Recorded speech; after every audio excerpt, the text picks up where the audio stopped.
un gozo poder estar aquí y como también he mencionado en estos días, pero lo haré ahora de una manera más especial, que estamos ya los de casa prácticamente. Muchas gracias por la invitación y es un verdadero honor poder estar aquí en el aniversario 39 ya y los que el Señor tenga por delante.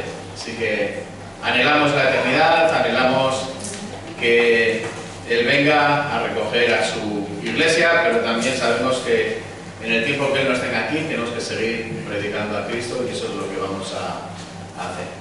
Muy bien, me gustaría que abrieseis vuestras Biblias por el capítulo 2 de Colosenses en esta mañana, Colosenses capítulo 2.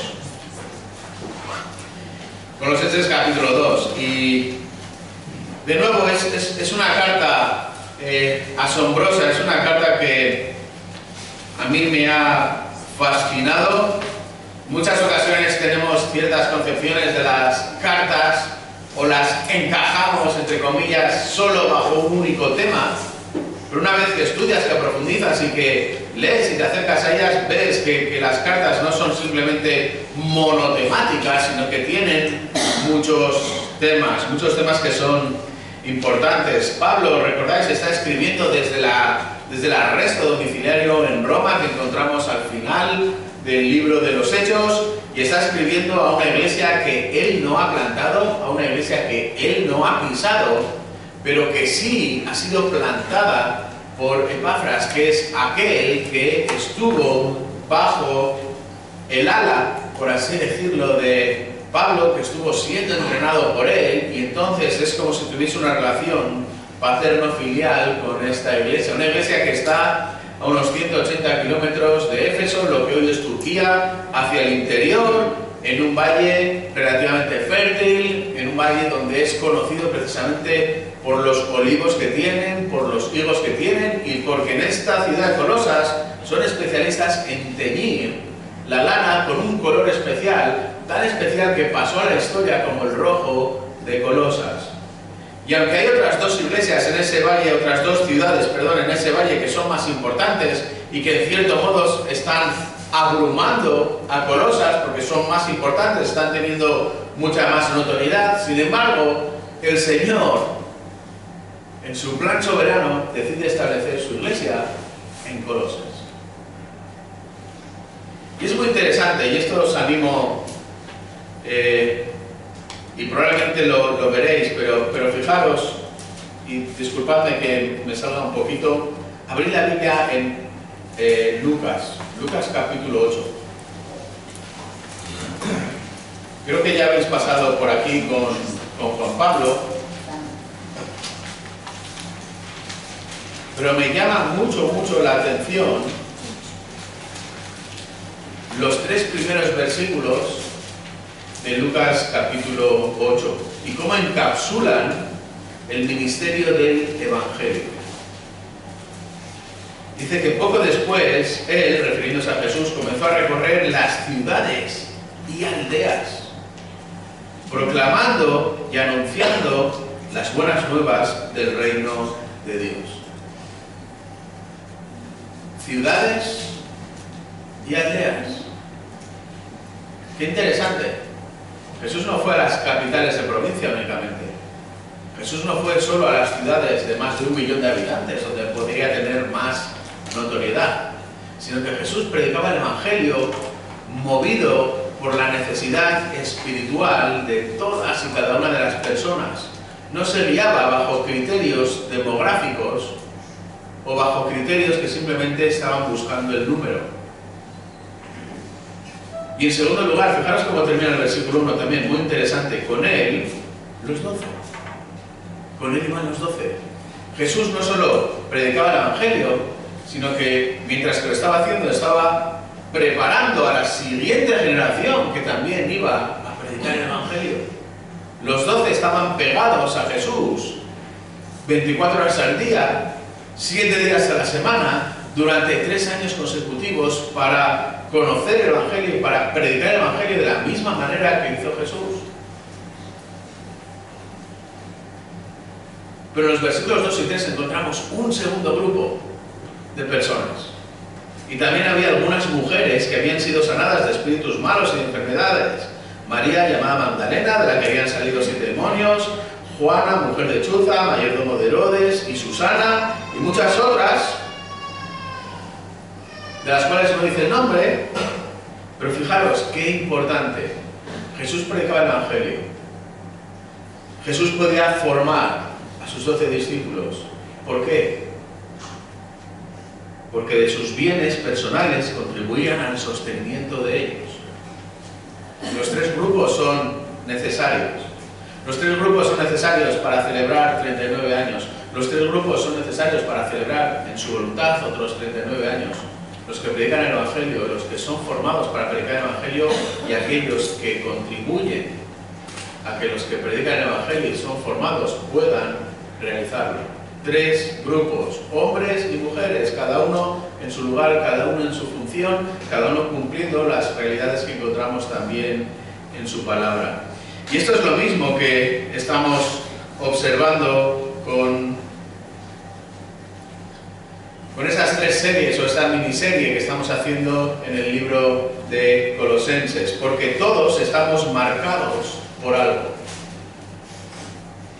Todos estamos marcados por algo. ¿Alguno de vosotros conduce un coche que no tenga una marca?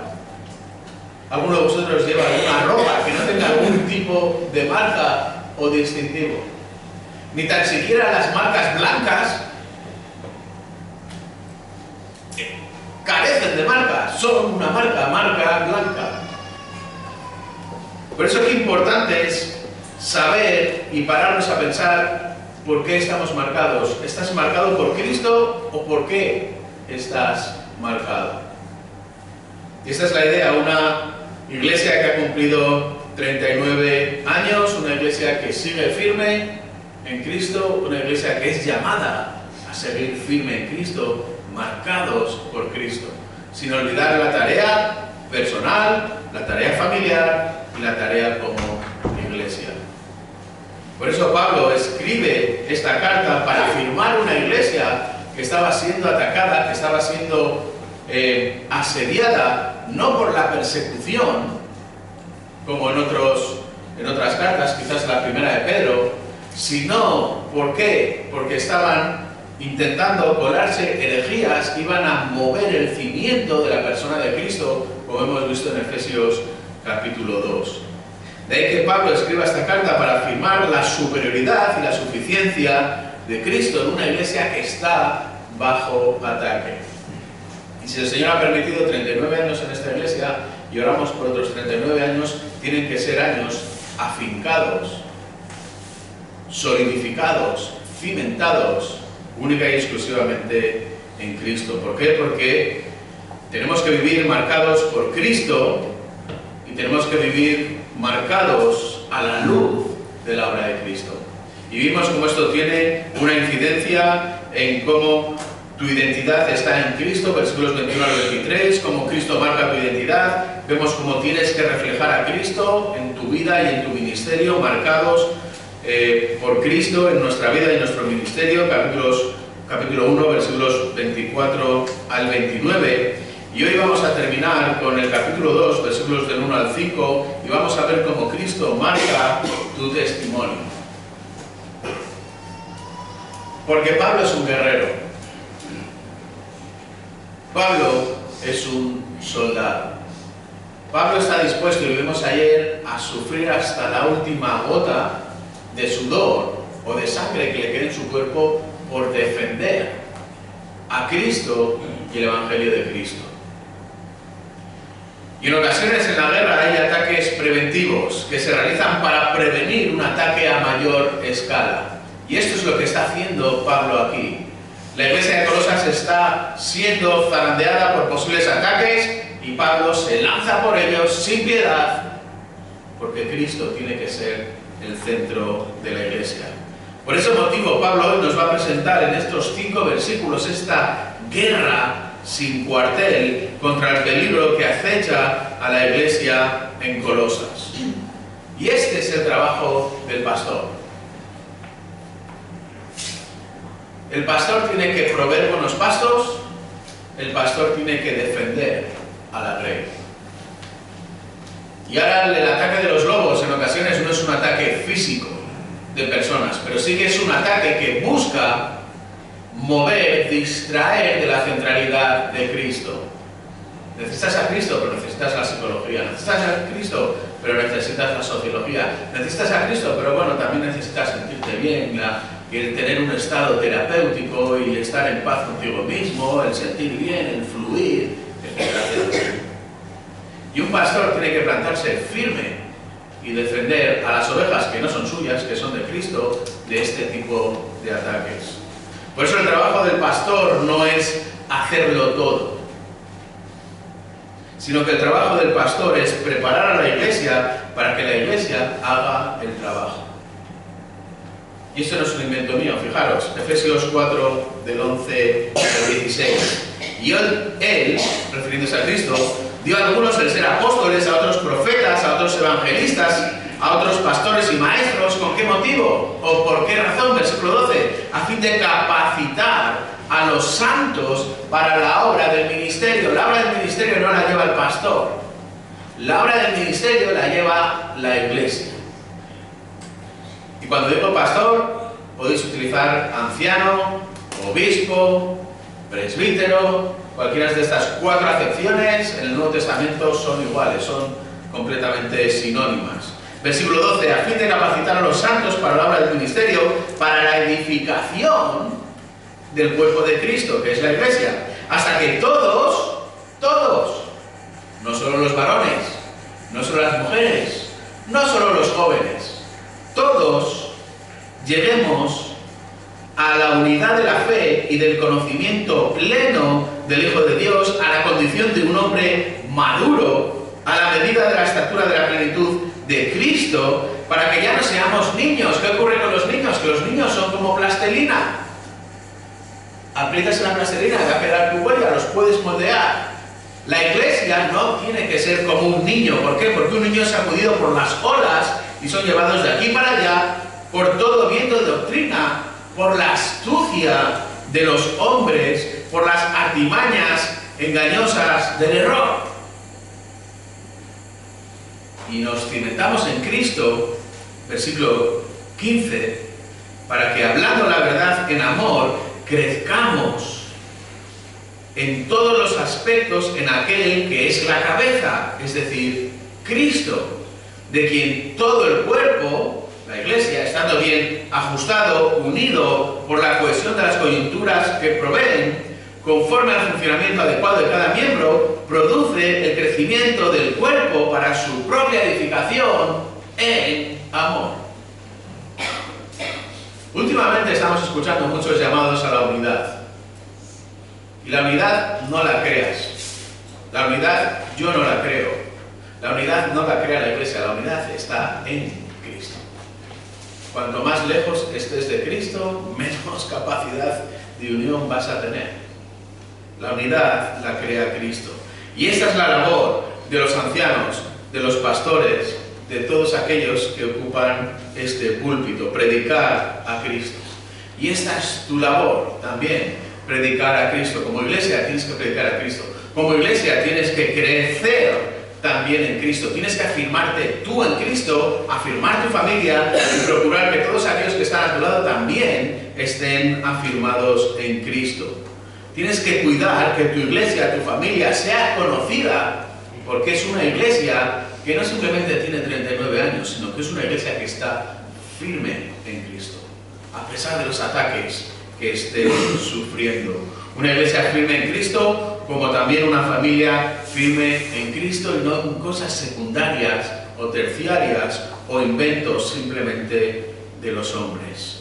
Y esto es lo que Pablo está rezando en la iglesia de Colosas. Esto es lo que está llamando a que suceda en la iglesia de Colosas. Que no cedan un centímetro de la centralidad, de la suficiencia, de la superioridad de Cristo en sus vidas. Y es así como llegamos a los versículos del 1 al 5, donde Pablo nos va a explicar por qué trabaja hasta la extenuación, agonizando en una lucha sin cuartel por la centralidad de Cristo. Pablo presenta su ministerio particular en Colosas para que refuerces tu compromiso con la superioridad y suficiencia de Jesús y su Evangelio en Cristo. Porque Cristo marca tu testimonio. Y fijaros, en estos 5 versículos vamos a ver el origen de la batalla. Versículo 1. En segundo lugar, Pablo nos va a presentar el campo de batalla. Versículos del 2 al 4.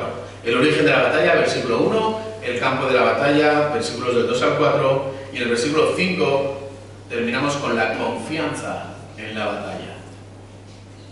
Esta es una guerra innegociable. No vamos a ceder un centímetro. Cristo es superior, Cristo es suficiente y como iglesia no nos vamos a mover de ahí. Y los ancianos no se van a mover de ahí, los pastores no se van a mover de ahí y nuestras familias no se van a mover de ahí. Y como iglesia no nos vamos a mover de esta realidad.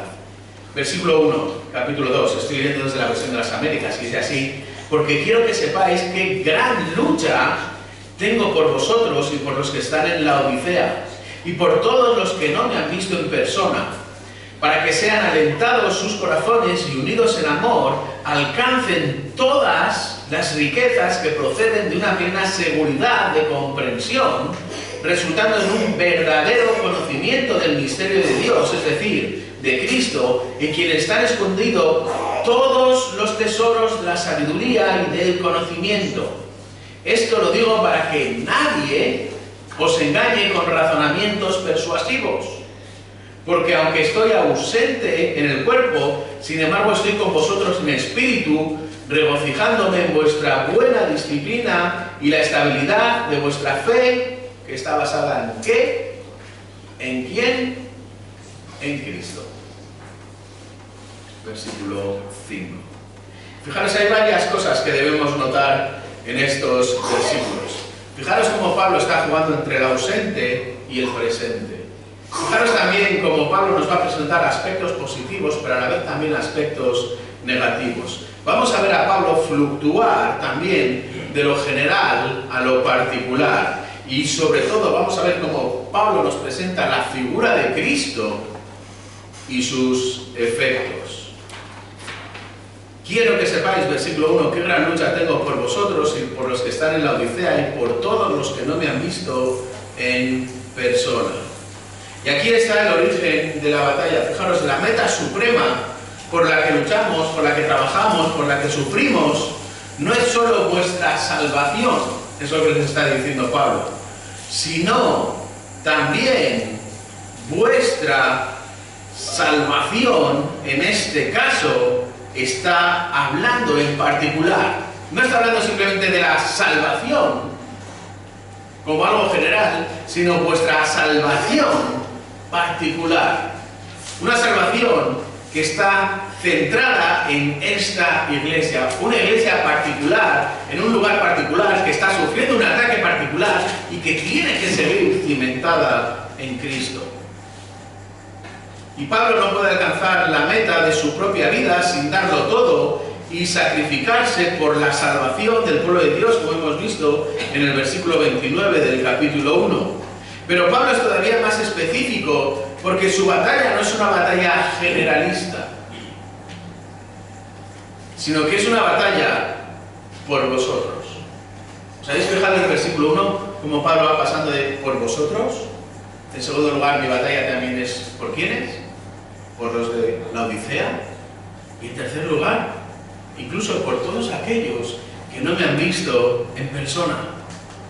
Es una batalla general, pero tiene frentes muy específicos. Al igual que el Señor te ha puesto en una familia y eres responsable para esa familia y tienes responsabilidades para esa familia, también tienes responsabilidades para la iglesia local en la que el Señor te ha colocado. Sea Colosas, sea la Odisea, sea la calle Orfila. Y de nuevo, la pelea, la lucha es un término importante, es este trabajo hasta las extenuación, es esta agonía constante por el Evangelio. Algo totalmente contrario a lo que hacían los falsos. Y fijaros como la realidad del Evangelio falso no es algo que hemos inventado en este siglo XXI. Había falsos profetas ya en el Antiguo Testamento. Y el propio Jesús advierte también de la necesidad de saber distinguir entre el buen pastor y el asalariado. Fijaros como en el Evangelio de Juan solo hay una parábola. Y si solo hay una parábola, significa que esa parábola es importante. Y esa es la parábola además que es extendida en el Evangelio de Juan, que es la parábola del buen pastor. Prácticamente todo el capítulo 10 hablando de la figura del buen pastor. Y en el versículo 11 y versículo 12 nos dice que yo, Jesús, yo soy el buen pastor. ¿Y cuál es la característica del buen pastor? El buen pastor su vida da por las ovejas. Al igual que Pablo va a luchar hasta la agonía, hasta dejarse el último gramo de energía, así también el buen pastor da su vida por las ovejas. ¿A diferencia de quién? Versículo 12. El asalariado, que no es un pastor, que no es el dueño de las ovejas, que cuando se calienta la sartén o cuando ve venir al lobo, abandona las ovejas y huye. ¿Y qué sucede con las ovejas? Que las arrebata el lobo. Un buen pastor va a pelear por la centralidad de Cristo y no va a permitir que su iglesia ni su familia se muevan un centímetro de esta misma realidad. Por eso es importante que veamos y que tengamos en cuenta y que cuidemos incluso también nosotros mismos de qué escuchamos, qué leemos y a quién seguimos. ¿Quién predica el Evangelio? ¿Quién predica a Cristo como superior y suficiente? ¿Y quién se predica a sí mismo? ¿Quién vive y refleja el Evangelio? ¿Quién busca la extensión del Evangelio, incluso a aquellos que no ha visto en persona? ¿Estás viendo estas características en tus pastores? Te predican a Cristo desde la palabra. Y tú cuando estás en casa, estás enseñando a tu familia, seas papá, seas mamá, a caminar en Cristo. Es esta Orfila una iglesia que levanta, que exalta a Cristo. Por eso predicar el Evangelio hasta la extenuación, agonizando por el bien incluso de los que no conocen en persona. Este es el origen de la batalla. Defender a uñas con uñas y dientes la suficiencia y la superioridad de Cristo. Este es el origen de la batalla, pero fijaros, vamos a ver ahora el campo de la batalla, porque en la batalla lo que se busca es la victoria, la victoria. Y es muy interesante, hablando de marcas, probablemente una de las marcas más conocidas es esta, la de Nike. Y muy interesante también cómo surge en 1971, y el logo, que es uno de los logos más reconocidos que hay en todo el mundo, lo diseñó un estudiante al que le pagaron $35 por ese logo. Fue tal la vergüenza que sufrieron cuando se expandió tan mundialmente esta empresa por haberle pagado solo $35 a este estudiante, que finalmente le dieron un paquete de acciones de la compañía de Nike. Pero lo más interesante es que el nombre de Nike es el nombre de una diosa griega, la diosa precisamente de la victoria. En griego se dice Nike, no Nike, como se dice en inglés. Pero por eso el campo de la batalla también busca la victoria. Vamos a ir al campo de la batalla no porque nos guste pelear, no porque busquemos pelear, sino porque vamos a defender la centralidad, la suficiencia y la superioridad de Cristo. Y eso es lo que encontramos precisamente en los versículos del 2 al 4. Un campo de batalla que se divide en una parte positiva y en una parte negativa. Fijaros la parte positiva, versículos del 2 al 3. Para que sean alentados vuestros corazones y unidos en amor alcancen todas las riquezas que producen una plena seguridad de comprensión, resultando en un verdadero conocimiento del misterio de Dios, es decir, de Cristo, en quien están escondidos todos los tesoros de la sabiduría y del conocimiento. Y esa es la zona positiva de batalla, del campo de batalla. Hay una zona negativa, versículo 4. Y esto lo digo para que nadie os engañe con razonamientos persuasivos. Esa es la zona negativa. ¿Por qué tiene esta gran pelea Pablo?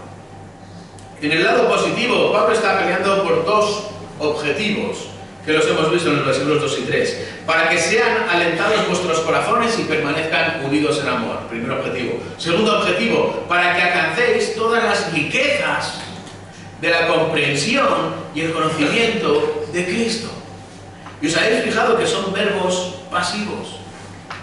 Es decir, los colosenses no lo van a poder lograr. Los colosenses los van a recibir. Fijaros como no hay un peligro de persecución en esta carta, como en otros lugares a lo largo de la historia. Tampoco están en la dispersión, no están en un peligro físico de sus vidas, y en esto nos parecemos mucho hoy en día a los colosenses. Sobre todo también porque estamos bajo el mismo peligro, bajo la misma amenaza. Quizás no tenemos gnósticos entre nosotros, no tenemos judaizantes, pero tenemos otras corrientes que quieren poner los acentos en lugares diferentes de donde los pone la palabra de Dios. Por eso el peligro viene en forma de desvío doctrinal, en forma de herejía. De ahí que necesiten que sus corazones estén alentados y cimentados en amor. ¿Y cómo puede ser que estemos hablando de un campo de batalla y Pablo apele a los corazones? ¿Por qué no habla del músculo? ¿Por qué no habla de la fuerza militar? ¿Por qué no habla de que tenéis que estar entrenados físicamente, aguerridos, como todos y cada uno de los guerreros en el pasado? Hombres hercúleos, musculosos. ¿Por qué Pablo está hablando del corazón? ¿Se ha vuelto sentimental, Pablo? Y si realmente lo que tenemos que protegernos es de una herejía, ¿por qué Pablo no se refiere a los ojos? ¿Por qué Pablo no se refiere a los oídos? Una herejía puede entrar por lo que leemos, una herejía puede entrar por lo que escuchamos. ¿Por qué se refiere al corazón? Porque en este momento de la historia, en el siglo I, el corazón es el centro de la voluntad humana. Es la máquina de operaciones que va a mover a todo el cuerpo para un lugar o para otro. Es lo que dirige nuestra voluntad, es lo que dirige nuestro cuerpo y es el centro de la personalidad, lo que necesita de ser, ¿qué? Fijaros, alentado. Y la palabra aquí es exhortado. Y en muchas ocasiones cuando escuchamos la palabra exhortación, automáticamente pensamos en ese dedo que nos colocan delante de la cara para decirnos ciertas cosas. Pero la palabra exhortación significa caminar al lado de, con la mano por encima del hombro. Si tienes que reconvenir a un amigo tuyo, a un hermano, a una persona que respetas, a una persona que quieres, no le pones el dedo en la cara. Lo coges por los hombros y vas hablando de amigo a amigo. Y esta es la idea de exhortación. Y cuando hablamos de exhortarnos los unos a los otros, no estamos hablando de ponernos los dedos en la cara los unos a los otros, sino exhortarnos como hermanos, exhortarnos como amigos, mantenernos firmes en esta misma batalla. De hecho, ¿cuál es el resultado de este ser alentados, de este ser exhortados? Unidos en amor. Y este es el tejido, este es el resultado de cuando estás cuidando de tu hermano para que sea más como Cristo. Entonces vas a lograr este amor, esta unidad que está basada en Cristo. ¿Por qué? Porque lo que haces es poner en práctica el amor, y no es un amor ajeno de fuera, fingido, sino que sale de lo profundo, de dentro de la sala de máquinas de este corazón, y no es un amor impuesto ni tampoco un amor impostado, sino que este amor es la prueba visible de que has sido alentado e instruido correctamente en Cristo.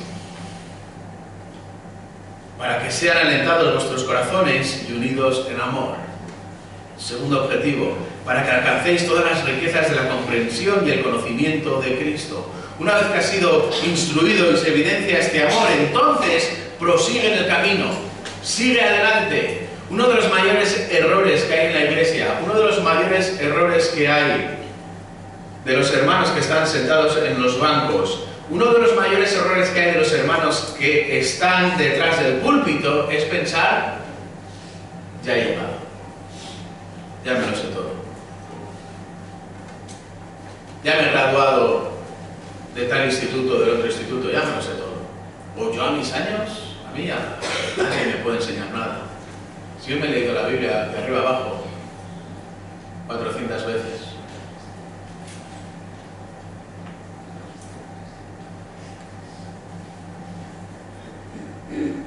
Craso error. Craso error. Tenemos que seguir adelante, conociendo, poniendo a Cristo como meta, para no dejarnos llevar, caer por razonamientos ajenos, extraños, que buscan añadir a Cristo, porque Cristo es superior y Cristo es suficiente. Y la palabra del Señor es la cebolla perfecta. Vas quitando capas cada vez que vas leyendo y siempre queda una capa debajo. Nunca terminas de conocer absolutamente todo y tienes que seguir indagando, conociendo a Cristo desde su revelación, desde la palabra. Y ninguno hemos llegado a ese conocimiento pleno. Estamos en camino de ello, pero no hemos llegado todavía. Por eso Pablo no está diciendo que tenemos un conocimiento parcial de Cristo, sino que tenemos un conocimiento suficiente, que solo en Cristo alcanzaremos todas las riquezas de la comprensión y el conocimiento de Cristo. Pero esto es una actitud presente. No tienes que dejar de leer la Biblia, no tienes que dejar de escuchar la palabra, no tienes que dejar de empaparte de Cristo y de su palabra, porque en el momento en el que dejes de caminar, esto es como cuando los niños van caminando al revés por las escaleras mecánicas y van en contradirección y te paras y ¿qué haces? Retrocedes. Hay que seguir adelante, hermanos, hay que seguir peleando. Todas las riquezas, no algunas, no las necesarias, no las imprescindibles, no las mínimas, sino que todas están en Cristo, porque Cristo es superior, porque Cristo es suficiente y porque no hay nada más que añadir. Y fijaros cómo lo expresa el autor del libro de Hebreos. Dejad un dedo aquí en Colosenses capítulo 2 y vamos a Hebreos capítulo 7. Hebreos capítulo 7, versículos 22 en adelante. Por eso Jesús ha venido a ser fiador de un mejor pacto. Los sacerdotes anteriores eran más numerosos porque la muerte les impedía continuar. Pero Él, refiriéndose a Jesús, conserva su sacerdocio inmutable, puesto que permanece para siempre. Por lo cual Él también es poderoso para salvar para siempre a los que por medio de Él se acercan a Dios, puesto que vive perpetuamente para interceder por ellos. Este es el mensaje del Evangelio. Como ha dicho anteriormente Samuel, Jesús está sentado a la diestra del Padre. Jesús no está sentado en un palco VIP. Jesús está sentado en el lugar de trabajo, en el lugar de máxima confianza, y sigue intercediendo por sus hijos y lo hace de una manera continua y continuada. Por eso, si Dios no te ha salvado en Cristo, es el momento de venir a Cristo. Porque la paga del pecado es muerte. Y esa es la realidad de todos y de cada uno de nosotros. Y quizás puedes pensar, bueno, yo no he atracado bancos, no he matado a nadie, no he violado a nadie. Pero cualquier pecado es una afrenta contra este Dios que es 3 veces santo. Y por tus medios, por tus caminos, no vas a llegar a esta centralidad de Cristo. Por eso, si no has sido salvado, solo puedes acceder a la salvación de Dios en Cristo. Por eso tienes que venir a Él, arrepentido y confesar tu pecado. Y si estás en Cristo, entonces solo puedes predicar este Evangelio, porque sin Cristo no hay salvación. No hay otro medio, no hay reencarnación, no hay méritos, no hay absolutamente nada. Esta es la zona positiva, para que sean alentados vuestros corazones unidos en amor, para que alcancéis todas las riquezas de la comprensión y del conocimiento en Cristo. Pero ahora hay una zona negativa, versículo 4. Esto lo digo para que nadie se engañe con razonamientos persuasivos. Y engañar, este es un verbo muy interesante porque significa hacer mal. las restas o las sumas, hacer las operaciones de manera errónea. Si tenéis niños pequeños que están aprendiendo a sumar, si suman mal, si llevan mal, el resultado no es el correcto. Si restan mal, no van a llegar a la solución. Y si es un problema que tienes que ir uniendo las soluciones y das un paso que es erróneo, el resultado final va a ser completamente ajeno, completamente diferente. Y esto es lo que buscan los maestros falsos. Los maestros falsos, con sus doctrinas falsas, lo que hacen es esforzarse en que lleves la suma mal, en que hagas la resta mal, en que no dividas de la manera adecuada, en proveer información que no es veraz y que conduce a un error.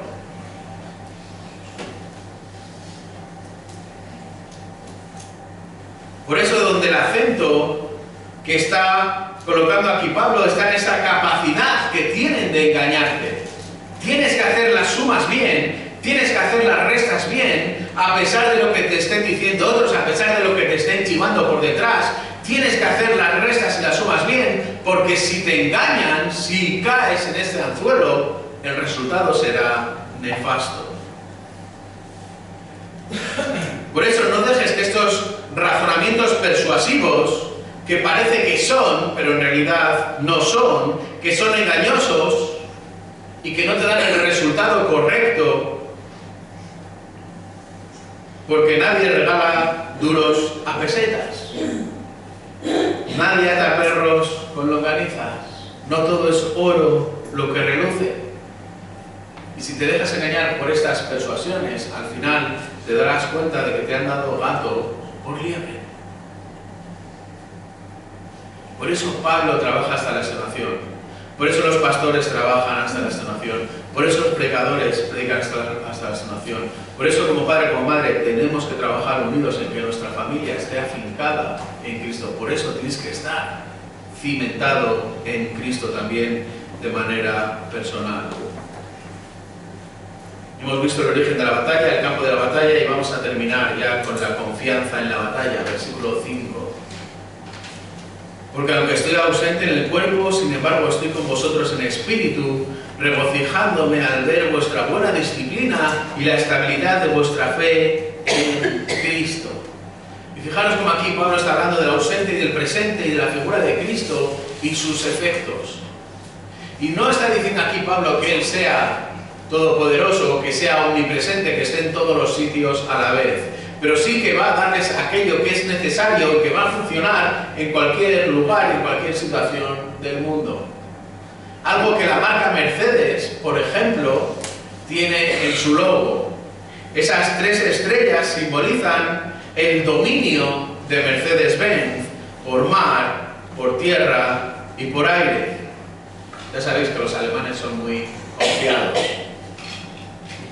Sin embargo, es verdad que Pablo está físicamente ausente, y lo sabemos porque se encuentra en ese arresto domiciliario en Roma. Pero la ausencia física no implica lejanía espiritual. Y Pablo conoce la presión que están viviendo en Colosas, cómo esta filosofía perniciosa está intentando colarse en medio de la iglesia. Y es un peligro real, pero fijaros, yo estoy con vosotros en espíritu. ¿Y eso qué significa? ¿Qué entendieron los colosenses cuando Pablo les dijo que él estaba con ellos en espíritu? ¿Significa que me identifico con vosotros? ¿Que os apoyo? ¿Que os pienso? ¿Que os llevo en el corazón? ¿Cómo hacen ahora? ¿Que oro por vosotros? Fijaros, esto va mucho más allá. No estáis peleando solos. No estáis peleando solos. Yo también estoy peleando con vosotros. Estoy peleando a vuestro lado, porque os he dado, porque he compartido con vosotros las mismas armas. Estoy regocijándome al ver vuestra disciplina y la estabilidad de vuestra fe en Cristo. Y es muy interesante cómo Pablo está escogiendo términos militares. para referirse a la confianza que ellos tienen. Tienen esta buena disciplina, es decir, esta posición, esta actitud de los soldados. Os he dado a Cristo y tenéis todo lo necesario para pelear esta batalla, aunque yo esté ausente de vosotros y esté lejos físicamente de vosotros, estáis perfectamente equipados en Cristo para pelear esta batalla. Tenéis la buena disciplina. Y en segundo lugar también gozáis de la estabilidad de vuestra fe. Y la estabilidad es una referencia a esta fortificación, es decir, estáis asentados en el mejor cuartel, estáis parapetados en la mejor trinchera, estáis peleando en el lado correcto con Cristo a vuestro lado. Por eso, a pesar de los ataques directos de maestros falsos y de vuestras enseñanzas y de enseñanzas también que son falsas, a pesar de que están envueltas con un aroma de espiritualidad, vosotros no habéis picado el anzuelo. Habéis permanecido firmes, pertrechados en Cristo, afincados en la defensa de Cristo. Por eso no os escribo para recordaros lo que Epafras ya os enseñó, lo que yo le enseñé a él, y por lo tanto no os escribo para que me debáis un reconocimiento público. No os escribo para recordaros que tenéis que permanecer firmes en Pablo o en Epafras. Se me atasca un poco este nombre. No os escribo para recordaros que tenéis que verme para afianzar vuestro conocimiento, sino que os escribo para regocijarme con vosotros en medio de la batalla, que tenéis a Cristo a vuestro lado y que estáis afincados donde tenéis que estar. Y para mí esto es un motivo de gozo.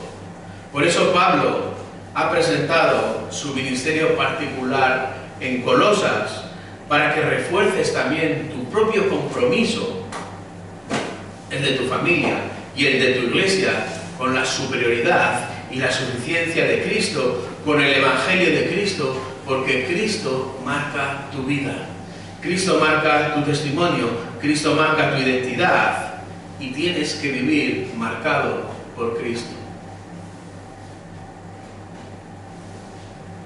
Estás firme en Cristo. Está tu fe firme en Cristo. Estás pertrechado, preparado, tú, tu familia y tu iglesia, para resistir el ataque de los falsos maestros, o por el contrario, eres un coladero.